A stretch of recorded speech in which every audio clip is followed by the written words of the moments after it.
Have you ever heard the story of a man who saw numbers in a way nobody else on Earth could? A mind whose ideas, born in almost complete isolation over 100 years ago, are now helping us understand the most mysterious, mind-bending objects in the entire cosmos? Well, this is that story. A story of a genius whose work is still changing our world in ways he never, ever could have dreamed of. Take a look at this number.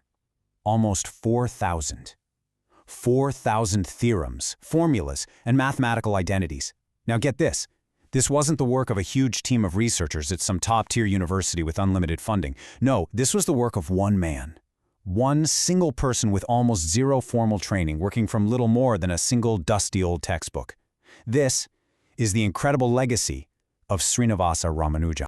So, where on earth did a mind like this come from?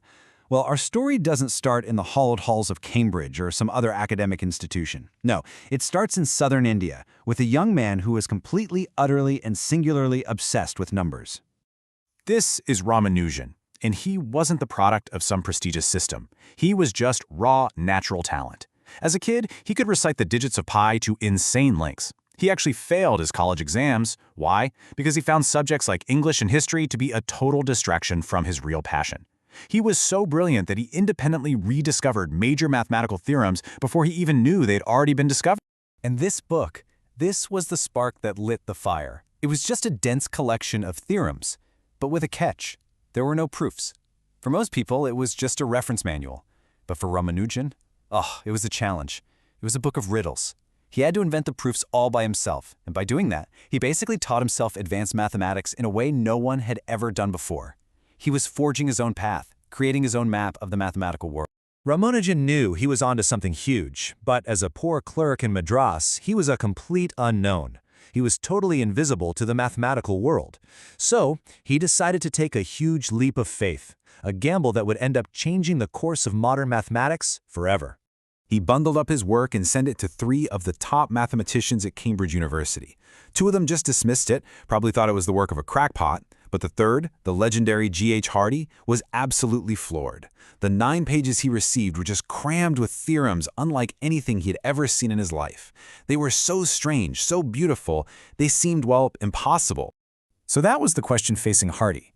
Was this letter from some amateur who'd lost his mind, or was it from a genius on the level of Euler or Newton?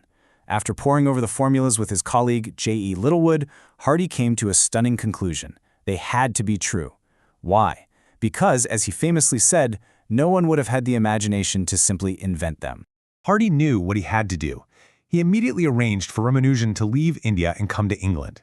And what happened next was one of the most famous and, frankly, one of the most unlikely collaborations in the entire history of science. It was a meeting of 2 completely different worlds and 2 completely different minds. And this chart just perfectly sums up their dynamic. You had Ramanujan, whose mind was this untamed fire hose of ideas. He would often just write down these incredible formulas with no explanation at all, claiming his family goddess whispered them to him in his dreams. And then you had Hardy, the absolute master of rigor and formal proof. He was the one who could provide the structure, who could take Ramanujan's wild, intuitive leaps and build a solid, logical foundation beneath them so the rest of the world could understand. And wow, what a team they were. Together, they produced absolute cornerstones of number theory. Take the partition function, for instance. That's just the number of ways you can write a whole number as a sum of other whole numbers. The number 4, for example, can be partitioned in 5 different ways. That sounds simple, right? Well, try doing it for a big number. It gets mind-bogglingly complex really fast. Their formula for this was a monumental breakthrough. So at Cambridge, Ramanujan finally got the recognition he so deeply deserved. He was at the absolute peak of his powers. But this incredible period of success was also shadowed by immense personal hardship and, tragically, a devastating illness. I mean, just look at how fast all of this unfolds. In 1918, at just 31 years old, he's elected a Fellow of the Royal Society, one of the highest honors in all of science. But the cold, damp English climate and his strict diet had just wrecked his health. A year later, he's forced to go back to India. And just 1 year after that, at age 32, the world lost him. It's just a profound tragedy. At only 32 years old, the world lost a mind that was still churning out revolutionary ideas, literally from his deathbed. We can only wonder, what other secrets of the universe might he have unlocked if he'd had more time? But here's the thing, Ramanujan's death in 1920 wasn't the end of the story, not even close. In a lot of ways, it was just the beginning of our journey to understand the true, staggering depth of his work. So his original notebooks kept the world's best mathematicians busy for decades. But then, the story takes an unbelievable turn in 1976. A mathematician is just sifting through some archives in a Cambridge library and stumbles upon a dusty, forgotten manuscript of 138 pages. It was Ramanujan's lost notebook, filled with the work he'd done in his final, feverish year of life. And this wasn't just more of the same stuff. The notebook contained ideas that were so advanced, so out there, that mathematicians are still trying to fully understand them today. Things he called mock theta functions, concepts that no one had even dreamed of at the time. It was like getting a message from the future. And this is where the story goes from incredible to the edge of science fiction.